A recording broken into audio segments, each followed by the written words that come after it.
Hello and welcome to 4th grade Excel lesson 104. Today we're going to learn to round to the nearest whole number. Rounding to the nearest whole number. I think you already know how to round to the nearest dollar. It's the same idea. When rounding to the nearest whole number, look at the digit in the tenths place. If the digit in the tenths place is 5 or greater, you round up to the next highest whole number, or dollar. I guess you don't know how to do this yet. Okay, if the digit is less than 5, you round down by dropping off the decimal portion of the number.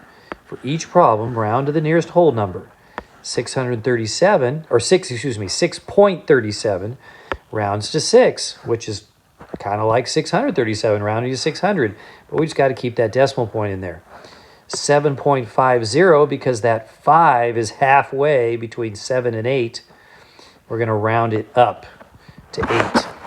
3.05. What would you round that one to? Ooh, see if you can beat me. I'm about to write the answer. Can you write it before me?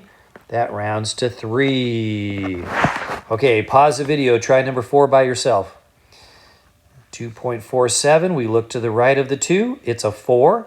We're going to leave the 2 alone and say that 2.47, think of like $2.47 is closer to $2 than it is to $3, right? Okay, pause the video, do the rest of these, all of these problems, and then turn the video back on. The closest whole number to 3.82 is 4, because that 8 tells me round it up. The closest whole to 4.81 is 5, because the 8 tells me to round up. The closest whole to 7.65 is going to be 8. 15.29 rounds to 15 because the 2 tells me leave it alone. 18.25, that 2 tells me leave it alone, so I'm going to stay at 18. Now, if you rounded that to 20, you're not rounding it to the nearest whole number. You're rounding it to the nearest 10. We don't want to do that. All right, fix any wrong answers. For each of these problems, first estimate the answer using rounding, then compute the exact answer. Let's see how we're going to do that. Roz bought 3 gifts that cost $7.84, $2.50, and $8.45. Estimate the money that she spent. So we're going to round $7.84 to $8, $2.50 rounds to $3, $8.45 rounds to $8. Add them up and get $19. To find the exact answer, of course, you just write the exact numbers. And when you add those numbers together, you get $18.79, which is pretty close to $19. That's why estimation is pretty handy. All right, why don't you try number 11, and you're going to find a rounded answer, an estimation, and an exact answer. Pause the video, turn it back on when you're ready. Cord bought 7 pieces of string that are each 8.1 inches long. Estimate how many inches of string he bought. Well, let's do the estimation here first. If each one's 8.1, that's about 8, and he buys 7 of them, that would be equal to 56 inches altogether. Now, if you do the exact answer, 8.1 times 7, I like putting the 1 digit on the bottom like that, see? 1 times 7 is 7, and 8 times 7 is 56. 56.7 inches. Decimal point, got to be right there, because that's the only place it would make any sense. All right. Number 12. Pause the video, do it, and then turn it back on to see the answer.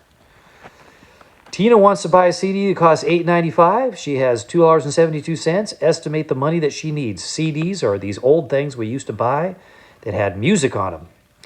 All right, so if she has $2.72 and she needs $8.95. To estimate it first, I'm going to round these numbers to the nearest dollar. That would be $9 for $8.95.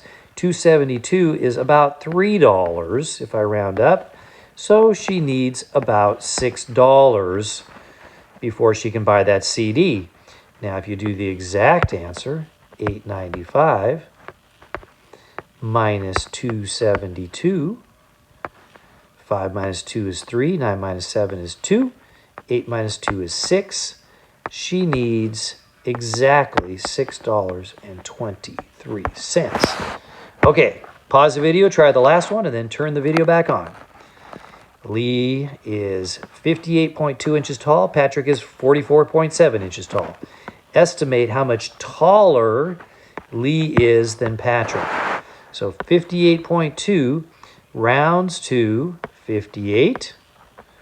44.7 rounds to 45. So your estimate would be 13, right? 13 inches. Now the exact answer, 58.2, 44.7, and I'm going to have to regroup on this. That becomes 7, and that's 12. 12 minus 7 is 5. 7 minus 4 is 3. 5 minus 4 is 1. 13.5 inches, which is really close to 13. Now, if I was doing this estimation, though, I would normally not round these numbers to the nearest whole number because that's still not that easy of a problem. I would round 58.2 to 60, and 44.7, I would round to 40. And then I would subtract and get 20. But that's not a very good estimate. So, you know, there's advantages to rounding it to, it's just much easier to do this problem, but this one's going to give us a closer answer. All right, well, thank you very much for watching.